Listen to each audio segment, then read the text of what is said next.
The courtroom lights flare overhead, glaring harshly on Justice Kamala Harris as she rises, her gavel glinting like a beacon of calm authority. The air hums with expectation, every throat tight, every heart thudding. Across from her stands John F. Kennedy, resplendent in his tailored suit, charisma radiating, but beneath the polished surface, the tremor of vulnerability. "Sit down, boy," she says, dry, firm, unflinching. The room gasps, he falters, leaning on a chair as though stifled by the gravity of the moment. And then he speaks, softly, with a tinge of wonder. "Mom, I never thought I'd hear that from you." America holds its breath. In that instant, worlds collide. Kamala, scarred by battles for respect, loyalty, and equality, meets John, haunted by legacy, expectations, and the whisper of Camelot that never reached him. Their exchange, simple, cutting, tender, sets off ripples that spread far beyond those walls. She is Kamala Priya Harris, the daughter of immigrants, forged in perseverance. She knows hunger, not for food, but for a seat at the table. Born in Oakland, she remembers her Indian mother's lullabies and the Caribbean patois her father spoke. The heartbreak when the world looked past her relentless brilliance. She grew into a woman whose star burned bright, yet whose worth was forever measured differently. She carried the memory of being called aggressive when she asked for clarity, feeling the sting every time the room slipped in silence at her entrance. Her fight has always been more than politics. It was for her very voice. He is John Francis Kennedy, Jr., grandson of a legend. The weight of Camelot rested on the musty pages of biographies he studied by lamplight. His father's smile, his youth, his promise, all echoes in his mind. Yet he was haunted. He grew up in the shadow of John Fitzgerald Kennedy's ghostly portrait, trying to emulate something he couldn't name, a heritage he never asked for but couldn't escape. His jokes, his charm, his entire persona was cast in that gilded mold. But late nights found him alone, staring at the phone, wondering whether he was a man or a legacy, whether love was his own or inherited. Outside this courtroom drama is America itself, throbbing with change. A subplot follows Celeste, an intern assigned to cover Kamala's courtroom, wide-eyed, overwhelmed, torn between ambition and devotion to truth. Celeste sees in Kamala a warrior and in John a man weighed by history. She risks her reputation to print what she sees a vulnerable moment between two giants. That article will become a quiet rallying cry for authenticity in politics. Another subplot involves Marcus, Kamala's longtime aide, struggling with his own turmoil. He protects her, manages her schedule, but battles guilt. His brother, wounded in a gun-related incident, lies in a hospital bed.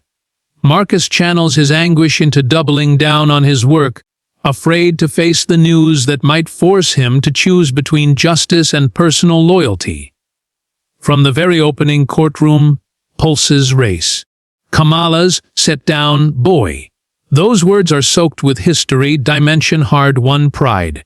They land like a slap, echoing with centuries of silenced voices. John, deflated, seizes the moment.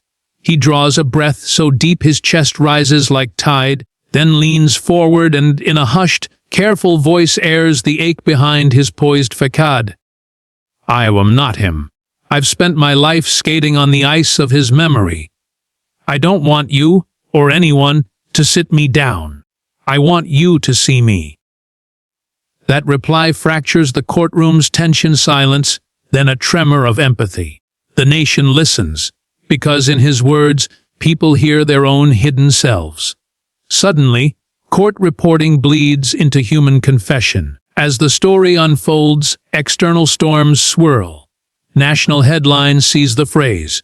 Some condemn the breach of decorum, others hail it as a breathtaking moment of racial and historical reckoning. Kamala feels the backlash, emails, voices, trolls. She replays, sit-down boy in her mind, wondering if it unleashed more than she intended. Meanwhile, John retreats into his office, slumped over a ledger of family speeches, struggling with depression, guilt, and the pressure of public expectation. Both characters must navigate fear. Kamala's fear of being misunderstood as harsh or vengeful. John's fear of disappearing beneath his inherited myth. Subplot threads deepen. Celeste submits her piece, and it's assigned to a conservative editor who wants to tone it down. She stands at the precipice of her first career, defining choice: print the raw truth or compromise. Marcus sneaks into that same hospital room to talk to his brother in fractured whispers, promising justice, promising change, feeling the weight of promises born in pain. The narrative pace slows here, with richly described quiet breaths.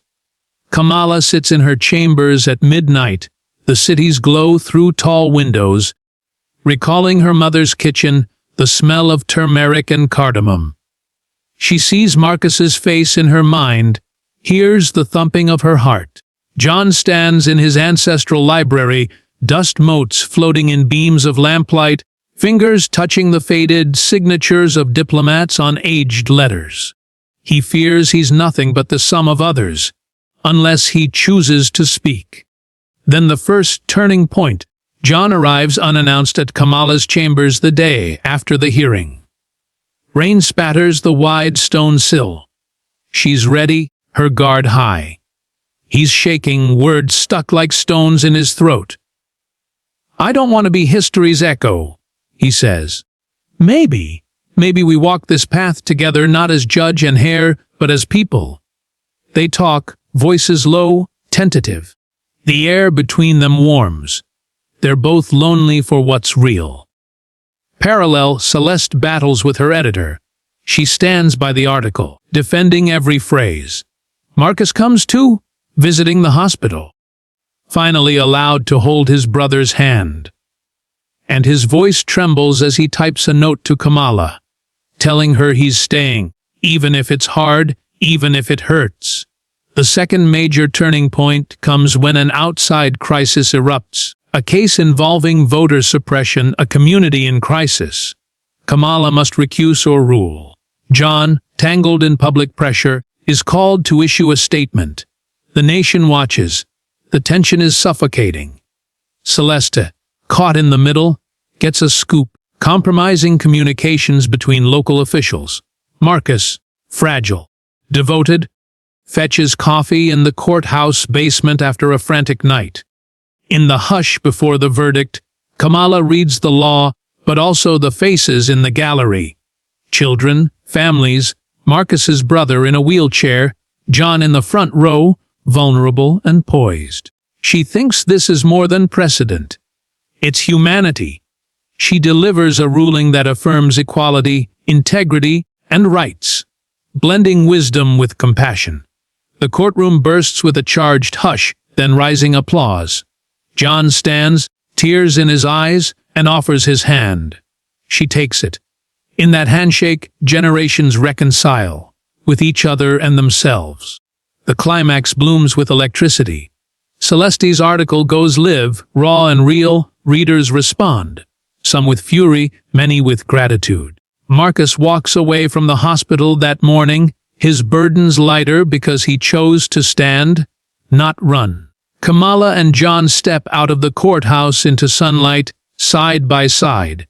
They speak not to reporters, but to each other, gentle, human. John says, "You didn't sit me down, you lifted me up." She smiles, voice soft. That's always been the point.